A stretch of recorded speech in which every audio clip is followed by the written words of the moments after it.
welcome back to the next episode of the G&A podcast. I am the Dynasty Warrior spirit that invades your body, Juvidu. And I am the Witch of Lolies, Soberoni. And welcome back to the G&A podcast, where we talk about all things anime, the good, the bad, and the weeb. How are you doing tonight, Oni? I'm recovering from a very severe hangover, but other than that, doing well. Yep, and I may or may not have inhaled some mold. Yay! In my basement, so we are clearly in tip-top shape as usual. Yes. So let's kick things off with our news segment, titled "This Week in Anime." Who wants to go first? I'll go first. So, some good news. For those of you who've been living under a rock and haven't heard, finally, the new novel for Haruhi Suzumiya has come out, or is coming out soon in November, after 9 years. 9 years without a light novel. The Haruhi franchise, anime's biggest franchise, regardless of what people might, haters would say. At one point, it was the biggest name in anime. It was. So, yeah, after 9.5 years, it's finally going to continue. I'm personally excited. I can't wait to go back and reread the other light novels in preparation. This novel is going to be called, what's the name of it? Or did it come out with a name yet? Doesn't say. Either way, it's coming out on November 25th. Oh yes, The Intuition of Haruhi Suzumiya. So hopefully this means that we will be getting, fingers crossed, another season of Haruhi. The second season wasn't the best. The best use of your. It was bad. Your time and episode budget, but you know what? That's okay, because if we get a third season, it can redeem it. I'm just here, just reveling in the fact that finally, I can hate on something just as much as you hate on Boa. Yeah, well. So it's finally good. No, it's not. It's not. See, that's even the better part, because there's season 2. Okay, but you see, the movie cancels out season 2 because the movie is like literally a masterpiece. So it doesn't even matter that season 2 is garbage. Have I seen the movie? I feel like you have. It came out a long time ago. Yeah. I don't remember if I did. It's the time traveling one where they go back to junior high school Haruhi. No. Really? I don't think so. I don't think I ever watched that movie, but I don't know. Maybe you can watch it. I smell a movie night. Yeah, I would not be against it. But yeah, no, it's just like it's funny because just like you would hit on something that's really incredible and good, and then you just pinpoint all like the bad things about it. What are you gonna do? Overwhelming amount of good. What are you gonna do when Boa does the opening for the season? Oh, well, then Haruhi's the best.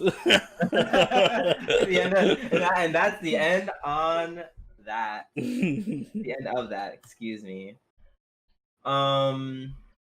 So for my little bit of news, according to Crunchyroll.com, that's right, I use other outlets of news. The first trailer of Cells at Work Black has been released. This anime, from what it seems like, it's basically, you've seen what happens when you have a healthy body and what happens how that works. Let's see what happens inside of a body that's not healthy, an unhealthy body. Sounds dark. Yeah, that's why it's called Cells at Work. Wait, is it a different cast of characters then? Yes, totally different characters. Ooh, shit! I might have to check this out. I never even saw Cells at Work, but it's been on my top of my watch list. I've seen like a few episodes. Like, it's cute. It's cute. It's definitely one that you can put down and pick up at any time. Which is why I haven't picked it up in a time. But no, it's fine. I feel like this one's gonna be a little more raunchier because for the trailer, just everyone's mean. The red blood cells they're instead of being all calm and like happy, they're like frantic trying to deliver the oxygen everywhere. Is it like the dude like a drug addict or something that they're inside the body of? We don't know. We don't know. We just know the body's quite a mess. So, it's very, very, seems like it's going to be very funny. So I'm definitely probably going to be watching that. All right. I'll probably check it out as well. And that wraps it up for our news. Let us get into the weekly reviews with ReZero Season 2, Episode 9. Yes. The witches episode. The witches. Yeah, so we meet like 3 other witches. Well, 4, technically. Oh, yeah, if you count the end. Yeah.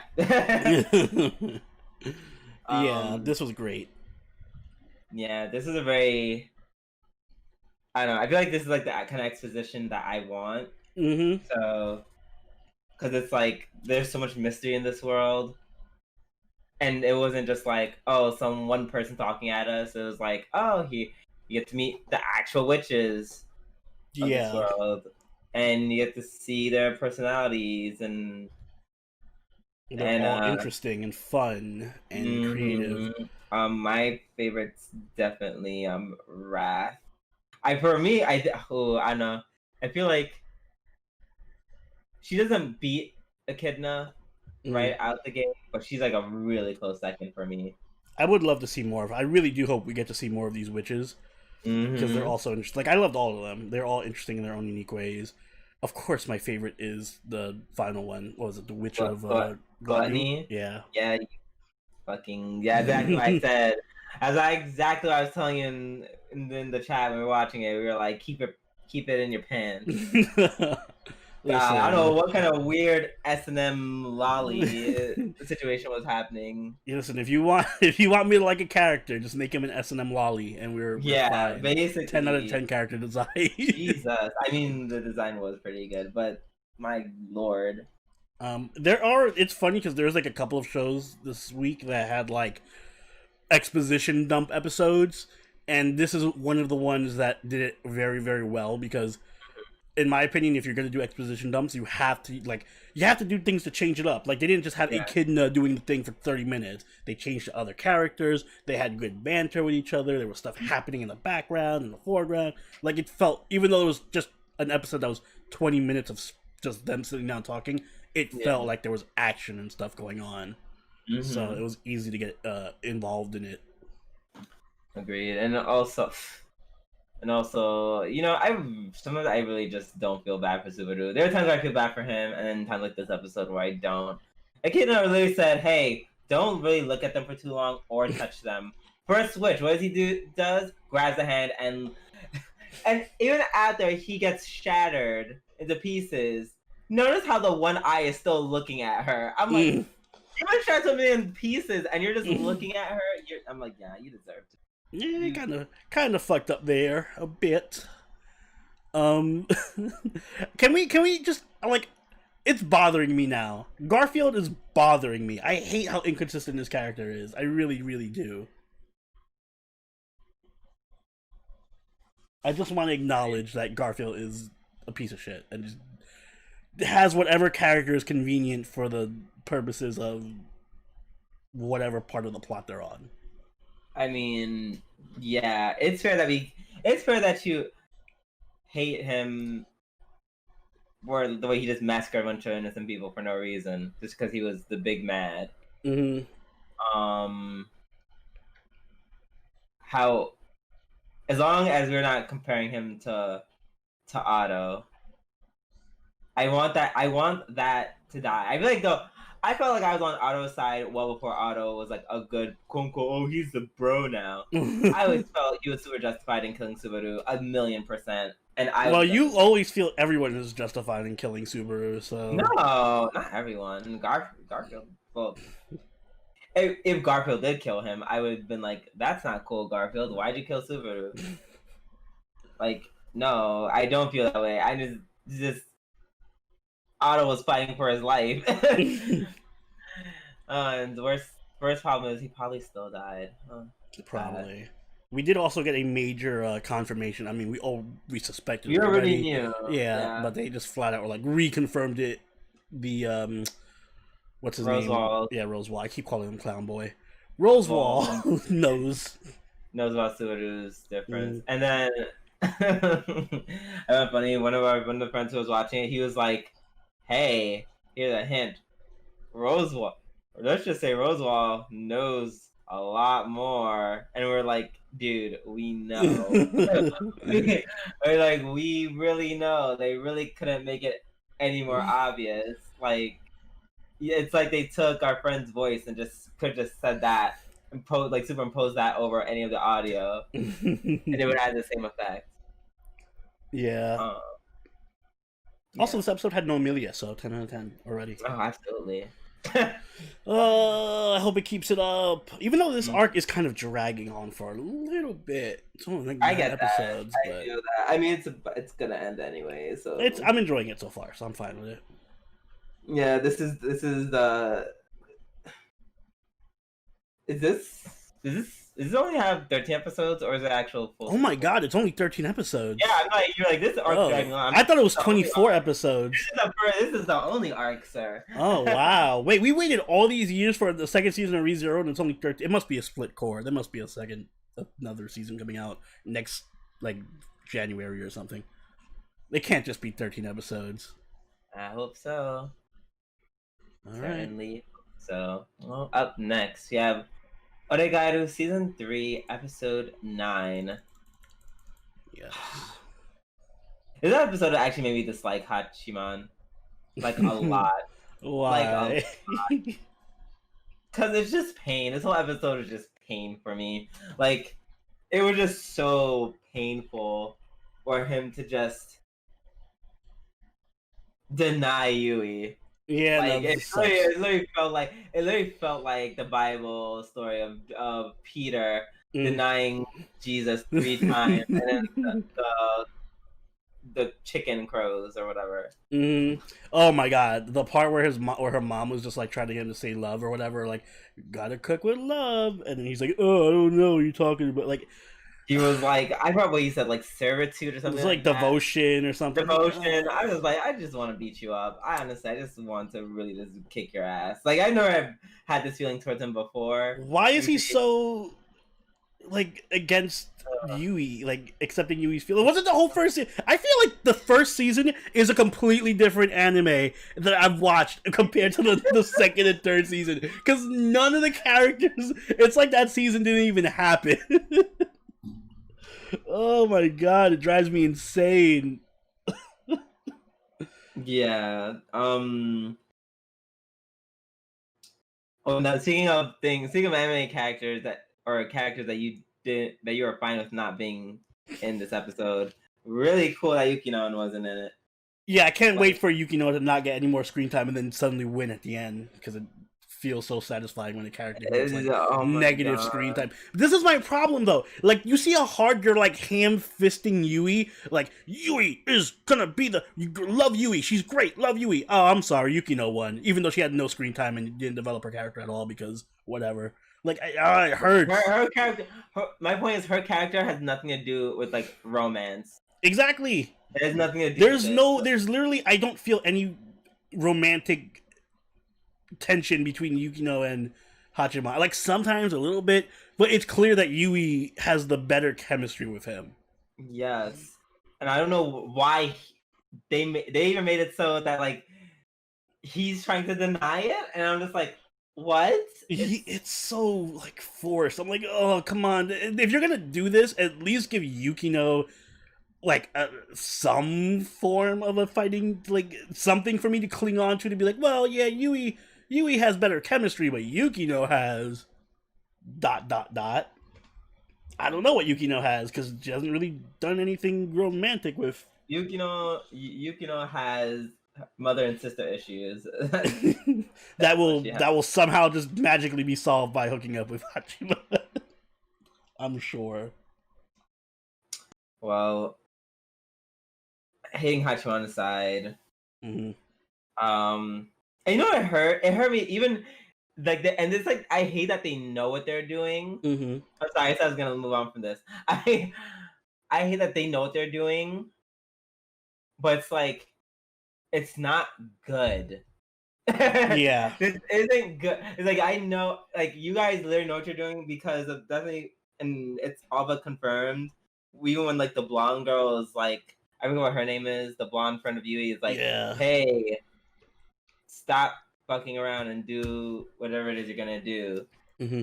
So you guys know what you're doing, and I'm here to tell you it's not good. So yeah, I feel like they're trying to be more clever than they are. It's like It's not, and it's not like you just know. We suffered through so many seasons of this. I don't want any more. Like, it's not even like a good like. Ooh, do they like each other? Do they not? Like, there have been more enjoyable slow burns than this. yeah, this is a very painful slow burn, especially when you have a character like even Yui's mom is so much better than everyone else. I love her mom. Her mom is great. Yes, that's why I meant to start off with this. The mother, she's like fantastic. Mm-hmm. Super great. Great dialogue with the Hachiman, who was kind of rude a little bit. I forgot what he said. I just said that he was kind of rude. She was like, I think it was when she was like, "Oh, talk about what food to make," and he was like, "Oh, something Instagrammable so you can show off to your other mom friends or something." Oh yeah, I was like, what? I was like, ooh. But also, you shouldn't be saying that to anyone's mom. What the hell? Yeah, well, she called him out on it too. She's like, "Get the fuck out of here." She was like, watch it. Yeah, watch him out. See, but that's like the genuinely, like, those are like the genuinely fun moments. Well, it wasn't that fun because Hachiman fucking ruined it, but when they fucking don't ruin it, those are the fun moments. I will say what turned me off about this episode, though, is the ending with the graduation scene, because I feel like this is the epitome of my issue with this, in that it feels really, really unwarranted. Like, I don't care that the third years are graduating, and they try to make it like this very emotional, like they're trying to force me to feel a certain way that's not really warranted in what they like. I forgot who the girl was for like a good minute. I mean, yeah, it's kind of counterintuitive if the first time this season you're bringing back the 30 years is when they're graduating. Like, you probably should like show them a little bit more. Yeah, they didn't do enough to really give them enough time and events to like just grow the side characters and make them feel like better. They did in the second season, I think. I always liked her, like the homegirl who's graduating. I forget her name, but I always did like her, and she was very stand. I liked her character in general. She like, yeah, but I feel like she's just like a cute side character though. Like, yeah, then she fell towards the back side, and then they just never talked about her again. Literally, that's all. They did that with a lot of characters. Again, going back to season 1, the side characters felt so much more realistic and better. Remember, what's his name? The tennis club boy, the trap. Oh, I forgot his name. Yeah, but that's my point. He was so cool and fun and funny, and he was a great comic relief in season 1. And then he just kind of like, oh well, yeah, whatever, and he stopped using him. They did that they've done that with all, even Yui's friend, the blonde girl whose name I forgot. She was really fun in season 1. Yeah, they for some reason they just let all these potential good characters like fall to the wayside, and like, let's just focus on the grade 3, quote unquote. Minus Yukino, because apparently she's getting screen time. Well, I'm talking about just in general, even especially season 2, where it was all her all the time. Yeah. So the grade 3, Hayato, and Yukino's sister. They really focused too much on these characters. They took up like 60%, 60 to 80% of like the entire show time, or the entire air time, which would have been fine. Except it's like 3 seasons of that. That's a lot. That's a lot, and I don't think it was used well all the time. Yeah, it's very bad usage of like screen time. Like, I simultaneously feel like I haven't seen enough of some characters while feeling like I've seen way too much of other characters. Yeah.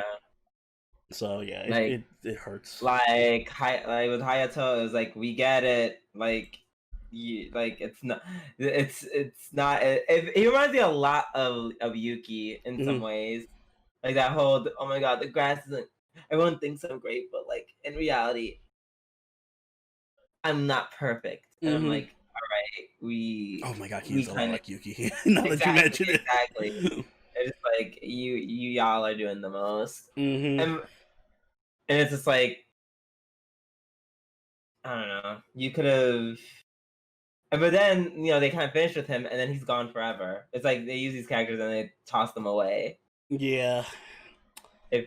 Yeah. I feel like maybe the light novel does it better or something, but yeah, these it's been going. I still like this episode overall. Like I didn't hate the as much as we're bashing the episode. Yeah. Anyway, after 10 minutes of straight bashing this episode, we enjoyed it. I actually did enjoy it because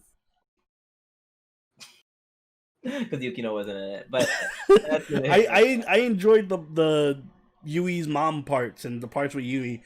And my small issue with the ending scene was like inconsequential. So I didn't hate the episode, but it didn't really like wow me either. Yeah, like it was enjoyable for what it was. Yes. All right, if we are done with that, then let's move on to God of High School episode 9. Wait, you're skipping one.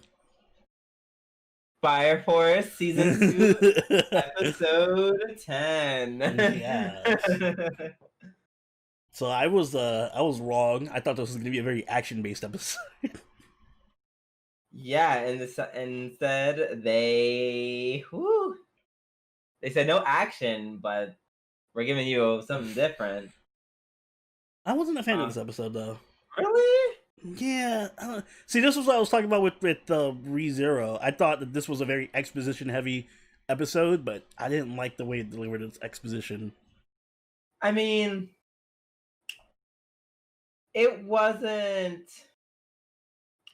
Yeah, it wasn't ReZero levels of entertaining. I'll grant you that. I felt like it was just too. But I don't know. But I feel like lecture-y. It was like a sermon. It was like I felt like I was in class. But the lectures, I don't know. I think I was okay with it. It gets a passing grade because it had, for something that it always has, is good visuals. Yeah, no, the visuals are amazing. It felt like a class, but it was a very pretty class. It felt like a class, but I had taken LSD before the class. I got it. You were just very just a lot of the shots were very pretty, and the information was actually useful. Like it wasn't like, here's a bunch of background, blah blah blah. Yeah, I think for me, I've been conditioned to be thankful for stuff like this, and in my back of my mind, I'm like, at least it wasn't Trail Cold Steel's level of exposition. I mean, it's better. It's better to have exposition than not to have it. Let me tell you something, Oni. That shit was there are times where it was brain dead. I've told people multiple times, I'm not planning on playing the second part of this game, at least on stream. I can't do that to myself because there are really much talking. There's literally 2 hours of dialogue. There was one. I think there was a stream I did where I didn't fight at all. It can't be me. And I thought Final Fantasy was bad with the time. No, it's not. No, it is not. Oh my god, it is not. No, and a lot of it is just super saturated with politics and history. And I'm just I'm man. It's I get it. It's world building, and I know if I knew the context of the other 20 games that are associated with it, I would have an appreciation for it. But that's not the case. Ergo, you gotta take the dive, play all 50 games, and then you'll there's actually literally 9 games. See, with me, if you do those types of things, I appreciate stuff like Final Fantasy and Tales because at least they're not related to each other, so they're all separate experiences that have their own lore and shit. I don't have to be caught up in 15 different games to know what's going on. Yeah, and this game you can play without knowing what's happening. It's just because they want to give you they want to have that moment of other people who played the other Trail games. They're ooh, look at this history lesson and see how this kind of interweaves in the other games somehow. And it's just but you don't have to do you don't have to go that hard, especially because you do have to explain so much of the politics because it is important in this game in general. It's like you're doing too much. This anime, yes, I am actually looping it back to the anime. I didn't get it all comes full circle. Yes, this anime, it didn't do that. Like, it was an appropriate amount of exposition with enough. Like, it wasn't, yes, was it as good as ReZero? No. But was it enough that I was fine with it? Absolutely. 100%. Maybe you're right. Maybe it's just because I went into it thinking, like, oh, action, especially after the first part, the first scene where he, like, dematerial. First off, for a series that's, like, only focused on fire powers, this show has some of the most broken ass abilities I've seen in anime in a while. So yeah, him dematerializing and going back in time because he can move faster than the speed of light. It's pretty broken. So yeah, that's pretty stupid, but I'm just accepting it and moving on. I'm understandable. The god of high school route. He's literally the Flash. He's literally the Flash. Basically, well, he was the Flash for 1 second, but he was like, not 1 second, because my power has to do with going really fast. I did 1 second and extend it in going back hundreds of years. Yeah, however that works. Sure. Like I'll accept that as long as he wins. But yeah, I definitely liked the theory crafting of it all. Like, yeah, I did appreciate that because it makes me think that there's a. I like when they give nuance to the other side. So the evangelist being, having this kind of ulterior goal. I like that they're kind of fleshing that out a bit, and they're not just like, "Ooh, bad guy, we're gonna kill everybody." It's like, oh no, she pretends she wants revenge because they may or may not have locked her in. Into a giant, I don't know, a flaming power plant where she's forced to stay there forever. Yeah. Sucks. Yeah. When life hands you lemons. Yeah. Although, I will say, they did get a little carried away when they were like, oh, this evangelist chick, she just went around and just started a bunch of religions by lying to everyone. Like really? She just went to everyone and said, hey, so, God kind of, made the earth in 7 days. Yep. And then on the 7th day, he rested. And then, like, there's, like, a snake thing. And it tempted one of the 2 people that were alive. And yada, yada, yada. And that's how, like, your whole legend started. Runs. Hey, guys.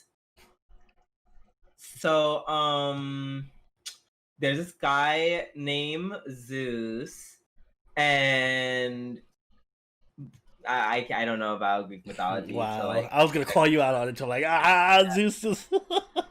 Yeah, and then he's like, run. Hey guys, so there's this like really strong guy named Odin and some Valkyries and like Valhalla and all that stuff, and so on and so forth.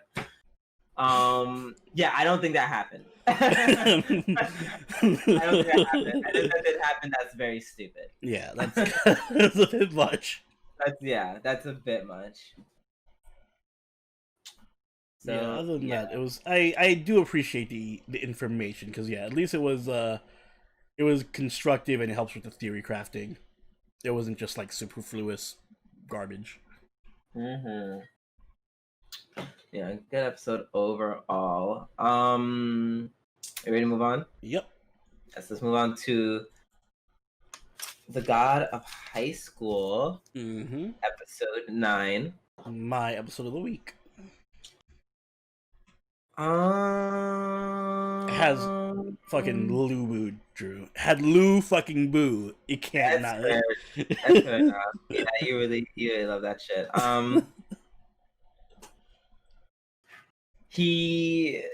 So yeah, I like this episode because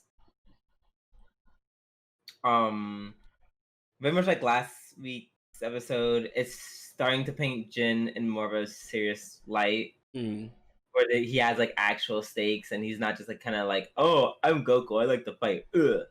That's true. They did do a bit on his character. Seeing him actually fight serious is awesome. I love that's why I liked the show originally, because I like the choreography of the martial arts moves. Like, it looks really, really good.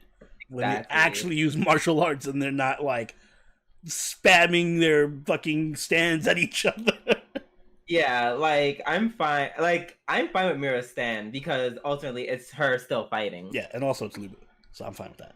Yeah. Also, I like how she gets the little Lubu helmet, horn, pheasant things in her head too. That was cute. Yeah, that is. I mean, I wouldn't call it cute, but that's really cool. I do actually appreciate that.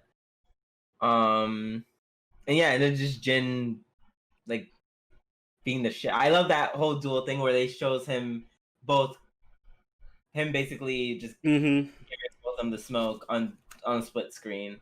I thought that was very cool. There was a lot of really cool like video effects and stuff. That was one of them.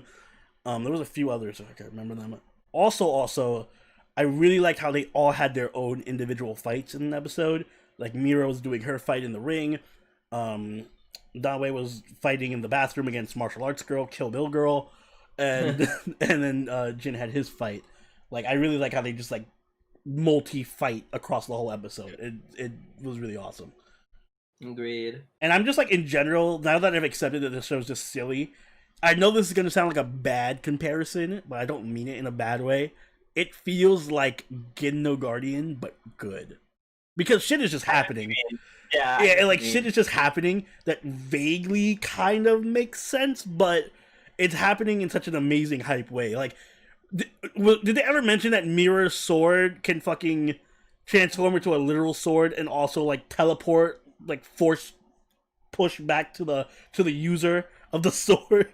Like, was that ever explained? I thought it was just like a regular sword.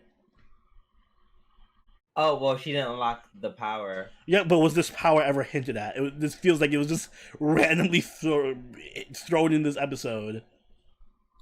Yeah, like, yes. Well, not the sword, not the sword specifically. Not the sword specifically, but, like, yeah, they never hinted at it, like, oh, you like there are still secrets of the blah blah blah art. But that's what I mean. Like it's vague enough where they could just fucking do anything and just be like, yeah, the secrets of the Mira art of the sword or whatever.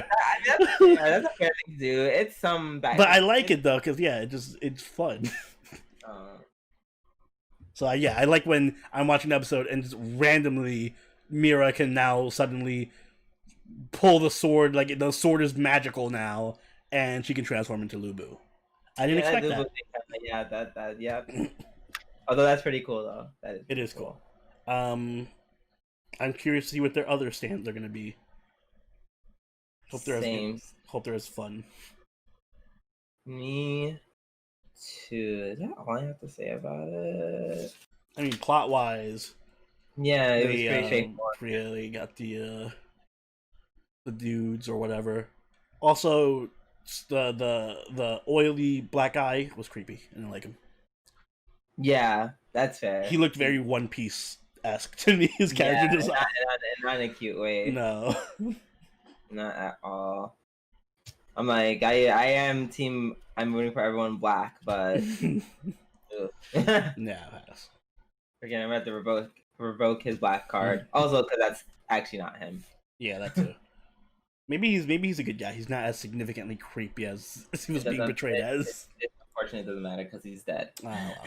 Rip, literally. Did you not see his body? Yeah, they showed him. Okay. All right. So that fun aside, let us move on to Kanojo Okarishimasu, episode 9, my episode of the week. Well, this was gonna be mine, but yeah, I understand why. You understand why? Yeah, this was. I was watching this and I'm like, oh, Drew's gonna love this episode. I love this episode because it was just so messy. Yeah, exactly. It was so like let me go down the line and just literally just go down each person and why I have a problem with them. I feel like it's faster that way. Let's start with Kuzuya. Yeah, he's kind of the worst. Again, not surprised, but yeah, bro, you went as far as to call a girl a pathological lie to your grandmother about a pathological liar. He is Whoa. trash. Whoa. That's a lot. That's like bad. That is really, really, really, really, really bad. Like so trash. He is actually like wow. That's almost irredeemable. I can't defend him. He's trash. And it's from a girl who all she just wants to do is be the girl. But I'll get to Riku. Yeah, I get. Yeah, later. I wanna get on Ruka when we get to the get there.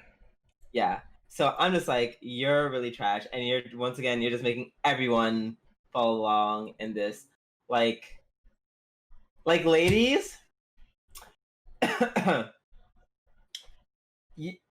So when I say ladies, and pay attention to this, I guess men too. Cause women can be like this as well. When I said, a few times like in a day, I don't like nice guys because they're usually not that nice.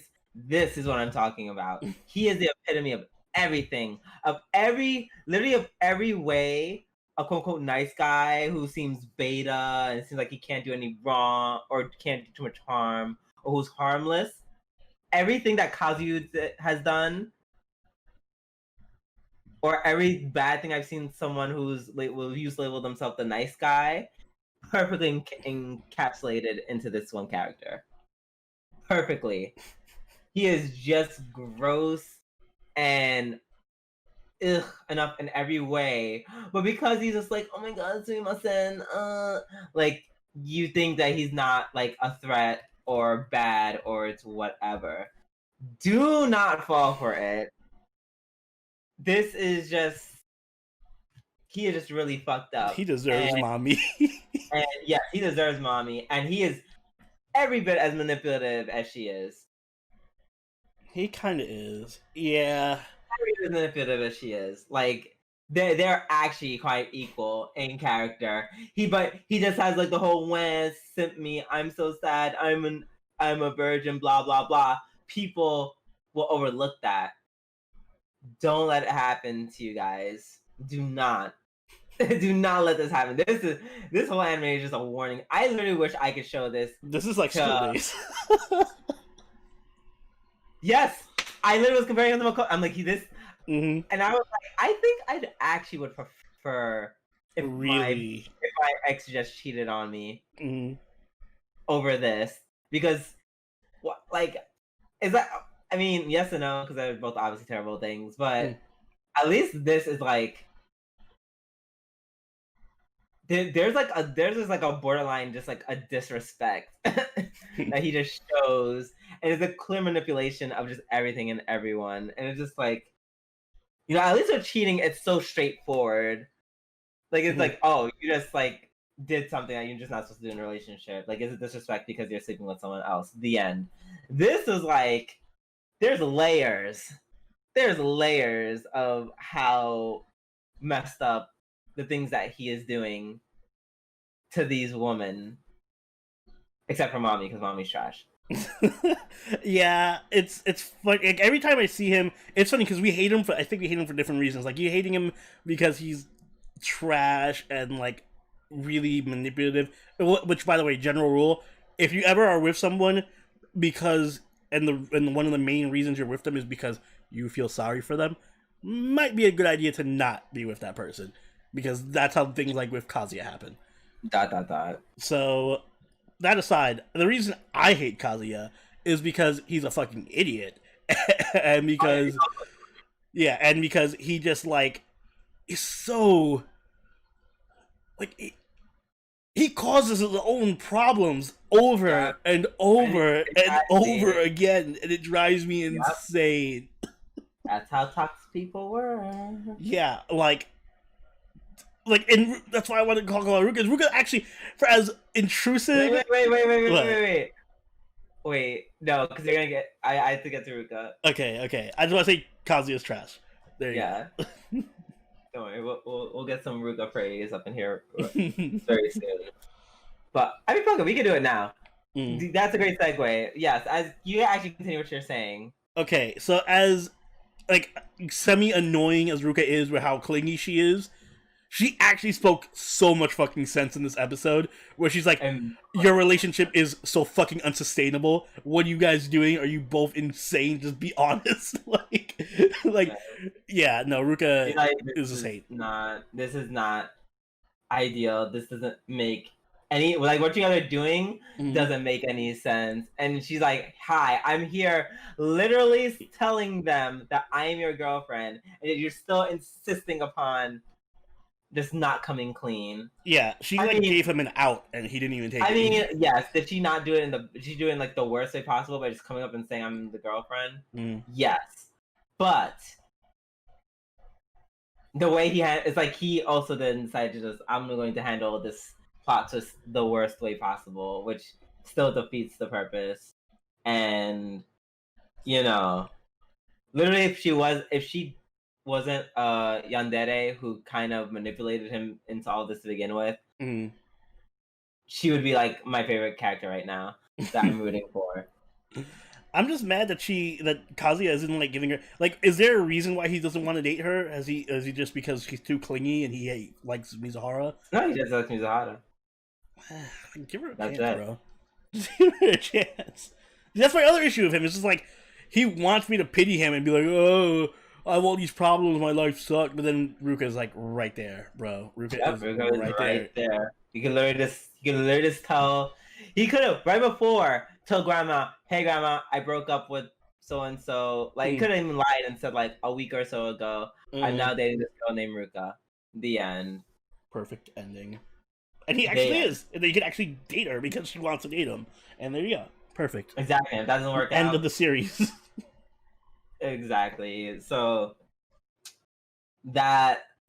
yeah, I'm like, yes, I'm slowly shifting to Team Ruka, and that is because now I gotta light up Miss Chizuru. So all y'all who like Chizuru, you close your ears because I have some choice words for her. Oh no, I can't. Chizuru, I want to like you, like just straight like you, period. Like, and I think this is one of the reasons why this is my episode of the week, is because I have a problem with Chizuru. And that's amazing. Ironically, that's what made my episode of the week. Because she is now very much hurling into this very gray area of ethics. Like, she is not the most moral person in this series. Like, before, she always basically had the moral high ground. She lost it this episode. It's gone for me. And that is because she, and once again, shout out to Ruka, just boom, pew, pew, pew, pew, pew, by nothing. You would think this is Danganronpa, the way she's firing these truth bullets at everybody, including Chizuru, because she's just like, because Ruka's like, hey, I want to be with him, and I don't know what your intentions are, but like, don't be half-assed and keep him like encouraging him to stay around as a rental girlfriend. Like, do the right thing and just dip. And Ruka's right. Like, yeah. And I called her out on the last podcast, and I said, hey girl, I know you may or may not like him. I don't know if you do or not, and maybe you don't know if you do or not, but it's not fucked up trying to figure out that feeling while he's paying for your services. That's fucked up. That's actually fucked up. And I think and I was like on the fence about her doing that, but now I know for sure that's exactly what she's doing. And I'm actually not okay with that. Because now you're just what's the word? You're an accomplice. Yeah. Well, you're an accomplice into him saying shit, into anything that he says about Ruka, number one. And then number two, yeah, you're using him. You're using him while trying to figure out your feelings for him. That's fucked. That's just fucked. I can't really talk my way through that. Like, There's no other way. Maybe Oni can paint it in a nicer picture, but I really can't. Devil's advocate in me says that she's just confused and she doesn't realize that she likes him, so she thinks that it's still a business transaction, but you know, there's like a little thing inside of her being like, maybe I do like him. I don't know. Like, she's tsundere. But that said, I don't defend her because, yeah, I feel like for me, my issue with her is partially that she's taking money from him, like extorting him, but also like, well, she actually literally is extorting him. Yeah. But also even worse than that, she's like enabling his toxicity. Yes. Like, she's enabling his lying and his cheating, like I said, and shit. She's an accomplice. Yeah. Mm-hmm. So yeah, no, she's just like, she's enabling all of his worst tendencies instead of just being like, which was what I really liked her in the beginning because she was just so straightforward and like direct. Exactly. And now she's kind of like in the bushes. Exactly, because she may or may not have feelings for this piece of crap. Yes, which I still don't understand. Well, I guess I understand in her case because he saved her life. But other than that, yeah. You know, I kind of understand. This is one of the few times I understand why they like the character. I think because Ruka likes him just because of the heart thing. Yeah. Shizuru has a reason because saved her life, and Mami's just a trash person who wants to manipulate someone. So, yeah. Believable romances. Believable romances. Yeah.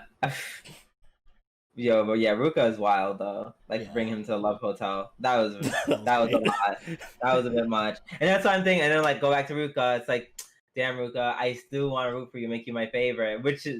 But like, you went to his phone and like invited yourself into New Year's celebration, which, you know, he should have invited you, but you also should not have intruded upon it. Yeah, she's definitely yandere light, you know? Yeah. I don't think she's gonna kill Shizuru, but... Yeah, she's not gonna kill nobody, but... she is a bit over the top.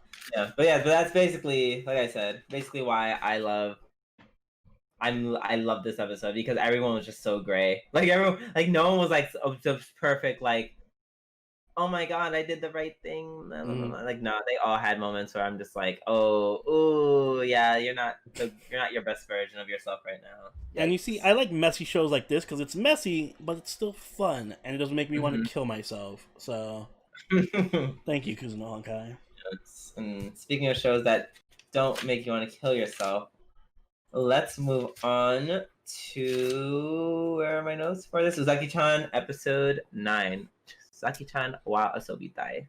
Yes. This almost became my episode of the week because I actually laughed a lot this episode. I laughed a lot this episode. This anime is actually really great. It is. This mom is great. I cannot believe, of all things I would never expected me to say on tonight's recording of this podcast, is the fact that Sakurai somehow has not only Uzaki after him, but his mother as well. Her mother as well. Excuse me. I like it because the misunderstanding, like, even though it's just your typical misunderstanding thing, it's so overblown by the end of it, because she's like, to the point where she's like, oh, like, if you put it in perspective what she's misunderstanding, she thinks that her daughter is like trying to pimp her out for a 3-way with Sakurai. Yeah. I'm like, it's kind of fucked up. I mean, that's really hard. Like the whole time we're saying at the cat and they're saying stuff, that was so ridiculous. But it was funny. I laughed. Yeah, it was hilarious. Oh my god. She was like, oh yeah, you can grab them. Oh yeah, just come back next time. But I'm like, hello? When they were in the cafe and she's talking with Ami and the cafe owner, and then she's like, "You think he likes married women?" And they just like look at her like, we get this." They're like, oh no, no, this is not going the way we wanted it to. Abort. I love that. And they just retracted everything they said. Yeah, like, let's double back. That was so funny. And then I love how Ami, the owner's daughter, was just like going on her own thing, where she's like, yes, now you can use him to gain all types of, clientele. And then he's like, can you stop turning my coffee shop into like what was it? What are those things that like called? A host club or something? A host club, yeah. Like it was just a lot of things. It was just this episode was just very like I love silly. the interactions between the characters. I'm really loving Ami a lot. The Ami and the owner, their little side interactions. Yeah, they're great. I feel like every ecchi comedy needs these characters. They're here just like metal mm-hmm. and trying to get these two together. Like, yeah, they're wonderful, and the I even liked, for as little Uzaki as there was in this episode, the scene with where she's imitating her mom, and then oh my god, that was fantastic. That was great. And she had a little smug look, like, as long as you know you fucked up.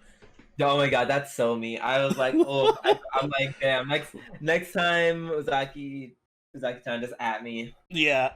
Oh my god, I felt so seen in that moment because I would do some shit like that.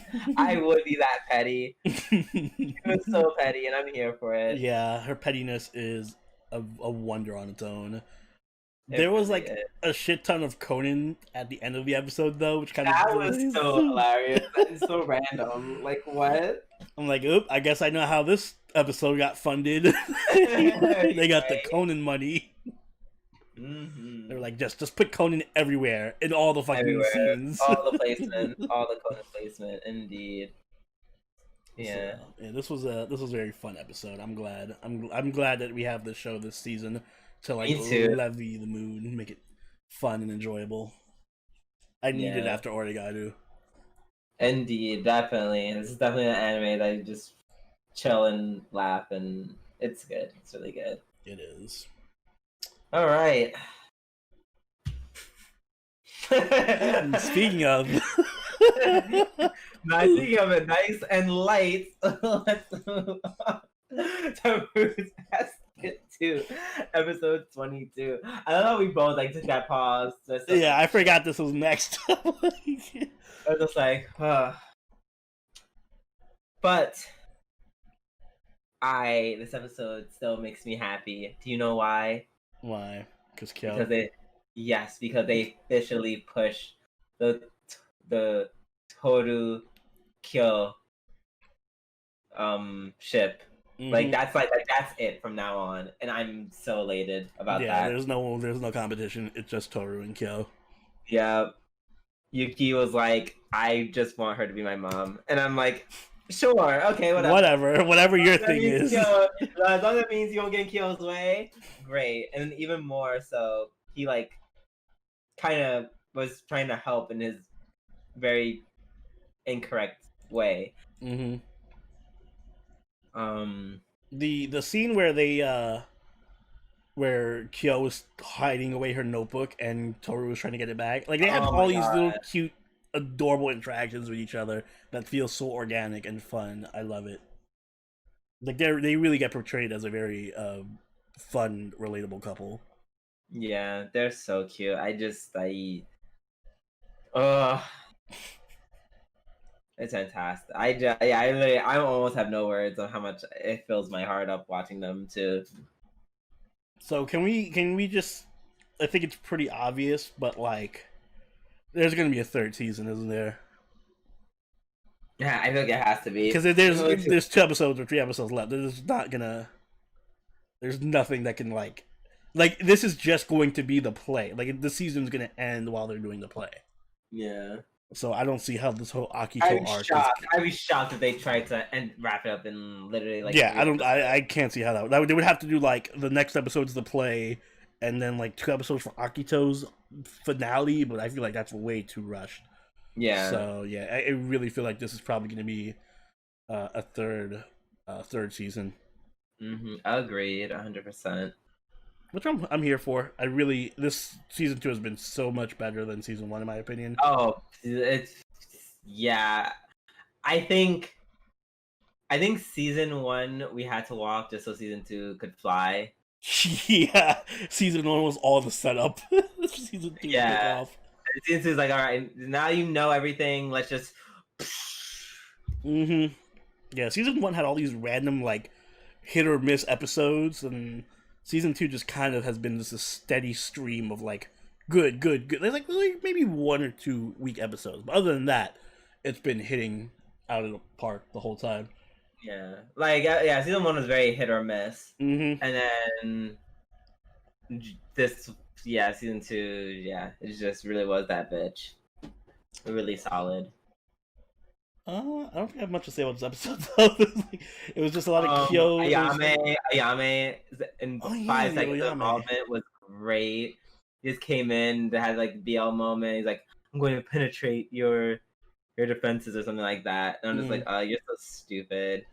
And then the moment where they make the Charlie's Angels reference. That was such a weird reference, and I really felt the age of Fruits Baskets when they made it. I'm like, ooh, this was made a long time ago. Like Charlie's Angels, and then Hana was like Full Throttle. Yeah. I was like not referencing the second movie. Jesus, how old is that movie?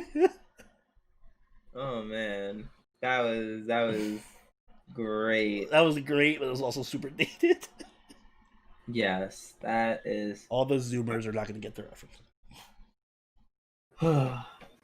Well, maybe hopefully between this episode and the next episode, they'll get caught up.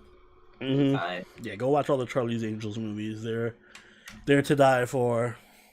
Right now, do it.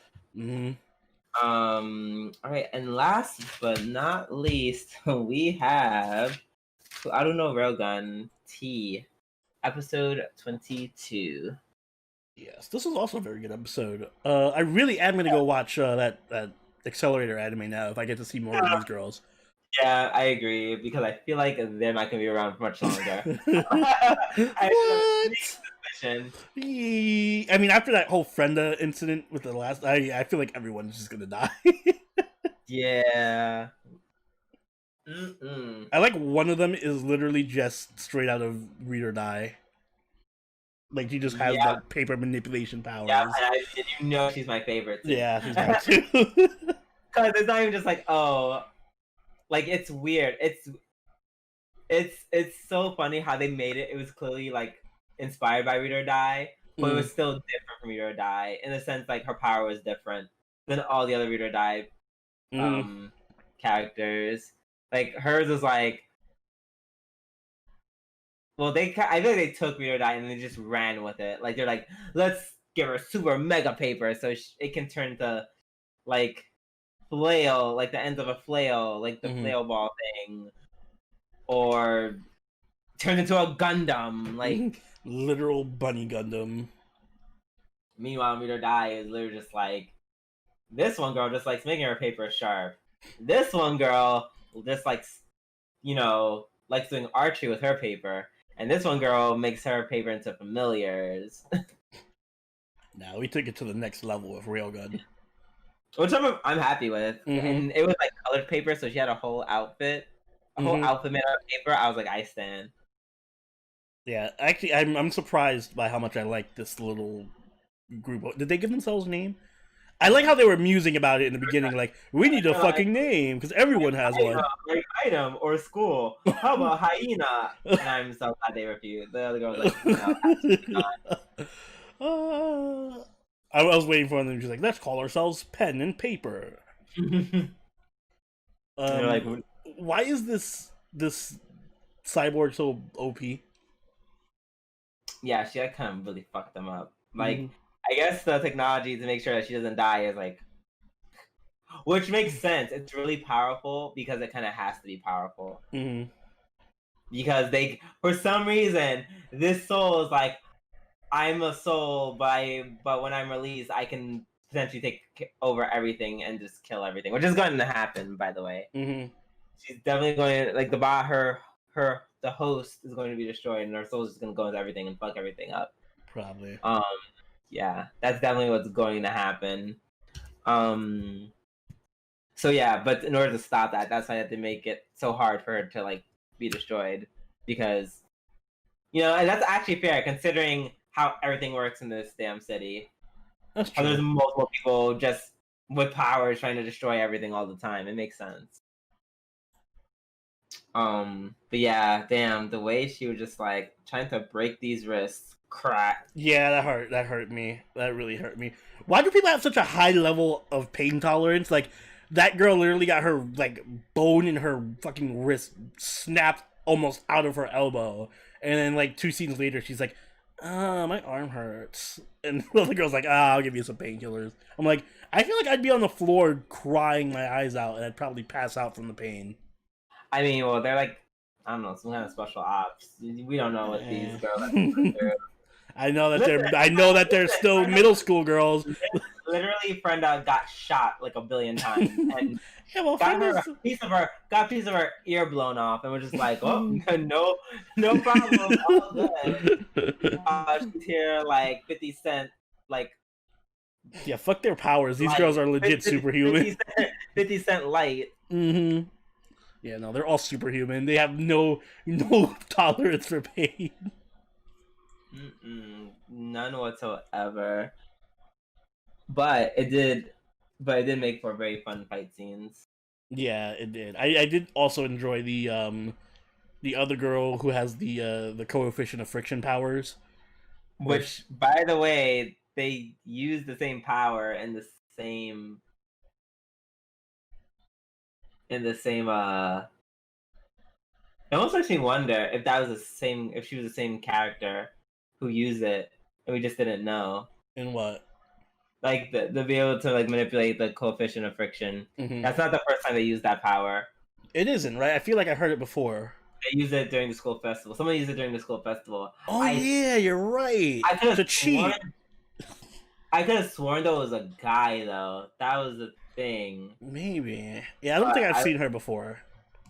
I have to go back and like double check, but yeah, I'm just like, you guys use this power. ... Yeah, well, she's much better at it than the other two. Yeah, no, yeah. I like how she ran into to Misaka and she's like, "Oh, fuck my luck." That whole like mini scene, flashback scene where you're like, "Oh, the chance of fighting like another one, that's just impossible." And then it flashes. And by the time the flashback ends, it's just watching her about to get obliterated. Mm-hmm. Like, damn it. Rip.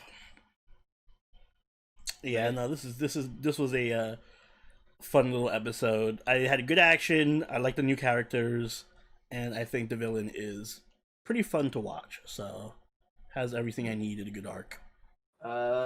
Read. So, let us move in to what is going to be a rather quick filler arc. Mm-hmm. Only because I thought up on the fly, and also I am starving. My goodness. So I just want to talk about basically how we feel about the whole Pokemon versus Digimon argument. It's something that I saw in chat not in chat. It's on Twitter, where I feel like I brought this up in like streams before as well. We've definitely had this argument before. Yeah, I wouldn't even say an argument because I think we pretty much both agree. But yeah, this talk. We've had to talk about it, and then I watch sometimes in my anime group we watch the latest season of Digimon, which is that's an anime. So breaking it down on Pokemon versus Digimon, and I will say this till the day I die, Digimon in terms of anime is definitely a higher quality than Pokemon. Yeah, the Digimon anime, all the seasons are infinitely better than Pokemon. Oops, excuse me. Yeah, they make Pokemon very much for kids, which is cool, but it's like they really try getting it for kids, but Digimon still did it in a way where it was still tasteful. Like, it wasn't like so blunt and straightforward and like Pokemon, like, and they were trying to teach these very like, oh my god, sometimes enter lesson of the day here. Wow, we learned that. Great episode, guys. Can't wait till next. I wanna point out that all you need to know is that the lessons in Pokemon episodes were like, oh, Pikachu, you're my friend, and I shouldn't force you to do something that you don't want to do. Or, like, you should pay back your friends when you break their stuff.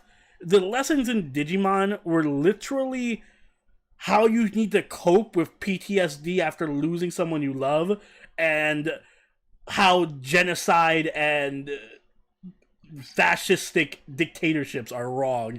Like, with the whole season 2 the Emperor Ken arc. Oh god, like, he literally had Digimon slaves and shit. Like Digimon's out here teaching kids slavery and genocide is wrong, while Pokemon is still stuck on how to treat your Pikachu. Exactly. Well, and it's like, and also just like the language of it all is just so much better. Like, I don't know. Digimon taught me satire. It taught me sarcasm. It taught me all those things. They seamlessly put those things in the kind of ways that people talk, but they also made it in a way that's like you can catch it. You just have to like pay attention. Like, I remember distinctly, I'm like, wow, everything is so. I feel like I knew that it was witty before I even knew what the word witty was. So I'm just like, oh my god, this is really smart. Like, really makes me like laugh in a certain way, because I know, like, it's like like I said, it just made me understand like how nuance works from a very early age. That's like, I think I'd let my kids watch Digimon. I'd watch it with them because I think it's something that we could both enjoy. Yeah, well, Digimon was definitely written for a more mature audience, like not adult. Well, except for season 3, that was definitely written for adults. But the most of Digimon is written for like seasons 1 and 2. I would show. Yeah, like it's mostly written for like teenagers, like 13 to 16, 17 can watch Digimon and like get with it. I feel like Pokemon is definitely written for like 6, 7, 8, 5. Yeah, like it's not. There's a big age gap in the demographics. Unfortunately for Digimon, it didn't have great games, and that's all that matters. That is, and that's what I was gonna get to. Although, yes, when it comes to the games, then we have to actually just flip everything. Yeah. And Pokemon just wins hands down. And I think that's when people get the confusion and start saying Pokemon is better. Because they're like, oh, it's better because the games are better. Ergo, it's all of it's better than Digimon. Blah blah blah blah blah. And I think that argument even seeps into like when we're talking about anime, which is like, so dumb. Sometimes it makes me feel elitist because I'm like, even though you, only said like, oh, this is for a bit mature, 13 to 16. I was watching that shit when I was like 9, 10. And well, yeah, I was also watching Elfen Lied when I was like 12. That doesn't mean it. No, but Digimon was still like, it was not out of that age group for me personally. Like, there was, like, looking back on it, there was no cussing, no blood being spilled. No, but it was definitely more geared towards adults than Pokemon was. I'd make the argument that only 3 was, because, well, I will take your word for 3 because I didn't really see the whole thing about 3. But season 1 or 2, there's nothing. All right, let me change it. It's not like mature content-wise. Well, a little bit is, but it's like, it's not like they're gonna curse and show blood, but the themes that they covered and like the way that they developed the characters and stuff, it wasn't as. It's more in line with what you would see with like a typical shonen anime or something, as opposed to Pokemon, which is clearly more like a kid-friendly Saturday morning cartoon thing. Okay, I can. Yeah, I can agree with that. Definitely. Yeah, I just really wish Digimon games were better and not Cyber Sleuth. It's funny because I think Cyber Sleuth is the best Digimon game. I think well, I haven't played too many, but yeah, the ones I played, it's definitely like the best one. I remember when I was a kid, I used to have this wild idea. Obviously, when I was a kid, I didn't understand, but I was like, they should just make a Digimon and Pokemon game where it's like Digimon versus Pokemon. And I still think they should do that. Too. I felt that way too. And as much as I want that to happen, I just... Well, copyright. It was like, that'd be a giant legal thing, but... Well, no, like even if they both like together were like, oh, let's just make a game for whatever crazy reason. Nintendo was like, yes, let's do this. I don't know. I just feel like it wouldn't be as balanced because like one set of like beings can like evolve once, twice if they're lucky, maybe a mega evolution, and on the other side, everyone has like 3 evolutions. Period. Like they all do. Like the power scaling would have to like very much be a thing. I mean, if you include all megas and then you put in ultimates, ultimate Digimon. I mean, no, they all have megas though. Yeah, well, it's like the way Digimon evolution works is different anyway because they have like conjoining branches of Digimon, and certain Digimon can evolve into one thing that other Digimon can also evolve into. Exactly. Yeah, you played Cyber Sleuth. You know how messy the evolution branch Digimon is. Yes, it is nonsensical, but fun. Yes. Oh, but yeah. Yeah, no, it's just a fun thing to think about. So chat, I guess let us know what you think. Do you agree with us? Do you think Digimon was indeed the superior anime, but yet Pokemon was like the superior gaming franchise? Yes. Yeah. Let us know in the comments below. What do you think of that? Sorry, Oni, I know you're about to take it away because I was literally about to just ask you to take it away. So. And I shall do that. Guys, if you enjoyed this episode of the podcast, make sure you hit that like button and subscribe so you can catch it as it goes up every single week. If you haven't already, do join the party over in our Discord. Follow us on Twitter and follow us on Twitch. All linked in the description down below. If you'd be so inclined, you can also donate to us on Patreon or join us on YouTube and become a member, like all these lovely people on screen right now who make the show possible. And you get yourself a bunch of really awesome perks like access to our members-only Discord channel, the Midnight Channel, and you get to live watch anime with us. We're currently live watching ReZero with our patrons, but new anime season is on the horizon, so you can vote on what we should watch next season as well. And with that said, Drew, do you have anything you'd like to add? Listen, guys, make sure you guys, no matter how hard you work, make sure you guys eat, or else you're gonna feel like me and very faint. Yes. Yeah. Food is good. And until next time, this has been Silveroni and Ruby-Doo. We'll catch you guys later. Later. Bye.